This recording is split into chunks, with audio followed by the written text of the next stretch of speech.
it's Christina from Derp Gear. I just wanted to make a quick video on Longstring, what it is, sort of how it works, maybe some tips and tricks. And everything in this video is definitely my opinion, my personal experience and preferences with longstringing and how I do it.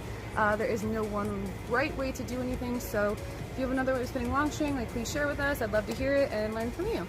So my string setup is just one giant loop of string. There's no palm grip, there's no finger swivel, there is no swivel at all. It's just a giant loop of string. For length, rule of thumb for everyone is arm span plus about a foot. That makes my length about 6 feet.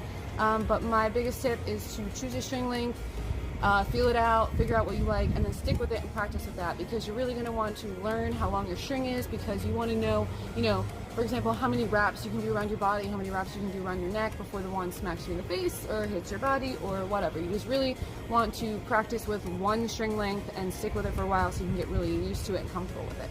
So the big question is, how do you spin without a swivel and not get the string tangled up? Or how do you spin long string at all without getting the string tangled up? And the answer is, you don't. Really, it just takes practice. You really want to make sure, tips are, you want to make sure that you're trying to spin both directions. Don't just spin the left way, spin all your circles the left way, try to spin left and right. Try to keep your flow as even as possible. You don't actually have to count spins, but it's really good when practicing maybe to count. Do 3 spins to the left, 3 spins to the right, and just drill that so you kind of get used to spinning both ways. But yeah, try to spin pretty evenly. And the big thing with that is definitely palm spins, things like this, where you're spinning so many circles in one small period of time. It's really going to tangle your string up. It's really going to twist your string up. So you can do a palm spin this way, do some other things, spin it, but then make sure you get a palm spin in the other direction just to kind of untwist it in the other way.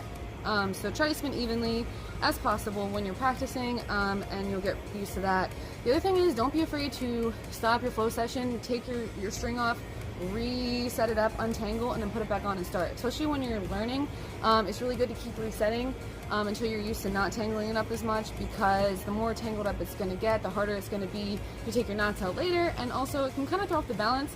I know when I'm having a really good session, I'm all tangled up in my string, it can definitely throw off your balance after a while. So, reset, take it off, and start over.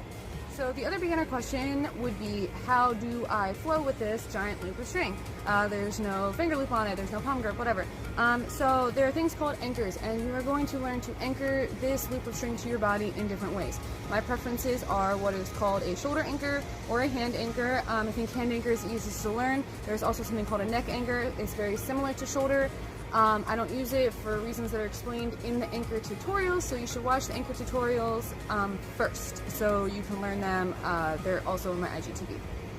So how to longstring. Longstring is all about string control.